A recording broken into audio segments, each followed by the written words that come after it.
There is a moment in every life when we look around and wonder, where did the time go? Childhood felt like it stretched forever.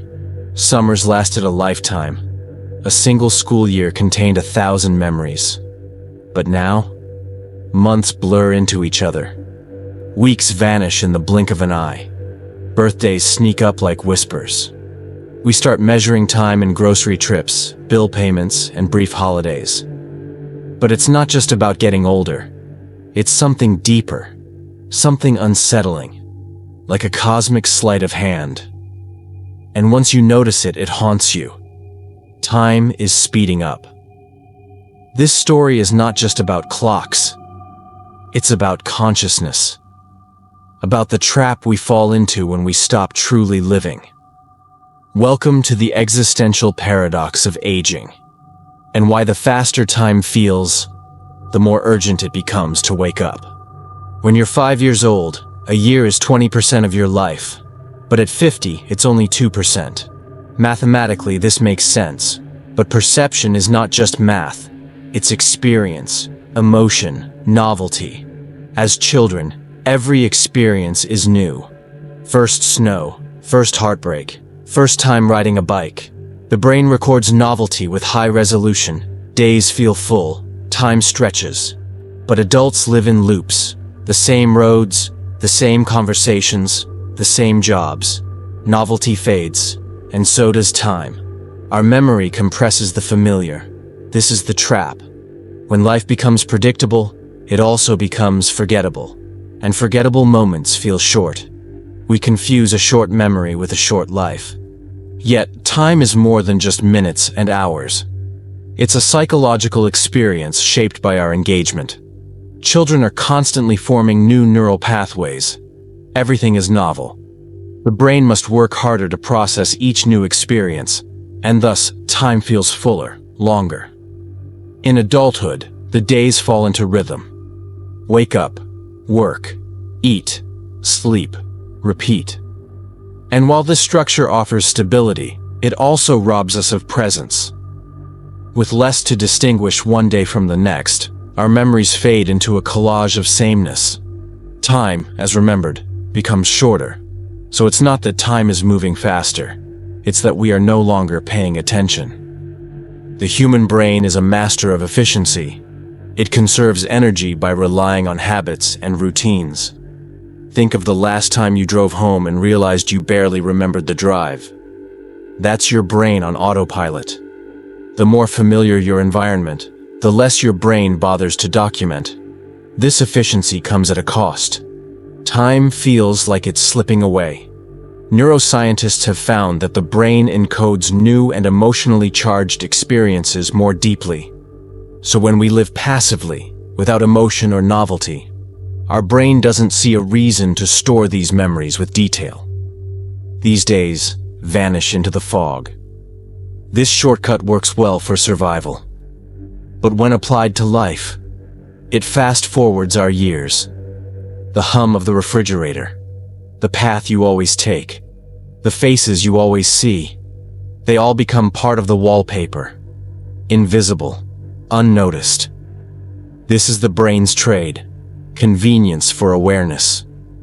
But with awareness goes presence, and with presence goes depth. And when depth disappears, so does your sense of time. Extreme moments, both joyful and painful, bend time. A near-death experience can stretch a few seconds into a lifetime. A heartbreak can make weeks feel like years. Time is tied to attention. The more attention we give to the present, the slower it seems to go. This is why pain can feel so slow and boredom so heavy, and why moments of awe and wonder feel eternal.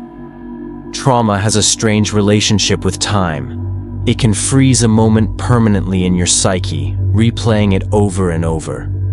Joy, too, can be etched into the heart, but it often slips through our fingers because we are too distracted to notice it. Modern life doesn't leave much room for awe. We live in a state of half-presence, scrolling while eating, texting while walking, listening without hearing. This diluted attention fractures our experience, and with it, our perception of time. So when you say, "I can't believe it's already June," what you're really saying is, "I wasn't really here." Here's the cruel irony. The more experienced we become, the less we experience. We chase security, routine, and comfort. But comfort kills presence. It dulls the senses. It numbs the soul. We end up alive, but not awake. Safe, but not inspired. Time feels faster because we're barely touching it. We are always chasing something, the next goal, the next escape, the next weekend. Our society rewards productivity, not presence, achievement, not alignment. The result? A life of motion, but not meaning. We fill our days, but not our hearts. So we fall into the existential trap, doing more to feel alive, but feeling emptier the more we do.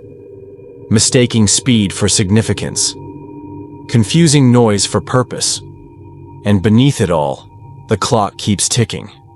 Not faster, but quieter, disappearing into the background like elevator music. But there is a way back. Time doesn't need to move this fast. The key is novelty, presence, risk, vulnerability, doing something that scares you, learning something that excites you, break the loop, travel to a new place, take a different route to work, try painting, fall in love again, with a person, a craft, a moment. Cook something you've never tasted, say what you mean, make the phone call, watch the sunset like it's the first one you've ever seen. Create memories that burn into your soul, that leave a mark. Meditation, creativity, mindful movement. These are the rituals that rewire our brain for presence. They don't slow down the world. They slow us down. And in that slowing, we regain our sense of time. There's a kind of rebellion in choosing to live deliberately, to say, "This moment matters," to stop running, to sit with yourself, to breathe. The clock ticks the same. The life you pour into each tick, that is the difference. Remember, you will die. The ancient Stoics whispered it not as a curse, but as a compass. To remember death is to cherish life. It wakes us up. Every moment wasted in distraction is a moment stolen from meaning. Every day you spend half alive is a day you never get back. Memento Mori is not about fear. It's about urgency, about clarity. It's a way to remember what matters when everything tries to make you forget. Time is not the villain. Disconnection is. The cure isn't more hours in the day. It's more life in your hours. Ask yourself, if today were the last page in your story, would you be proud of the paragraph you're writing? Time feels faster as we age, not because it's accelerating, but because we are slowing down our awareness, shrinking into routine, numbing our curiosity, distracting ourselves from what matters. But the good news? We can reverse it. Not by chasing youth, but by reclaiming depth. Every breath is a choice, to exist or to live. And the fastest way to slow down time is to wake up to it. Because one day, you will wish for today. And the only thing more tragic than time slipping away is not noticing that it did. So take the long way home. Ask deeper questions. Say something true.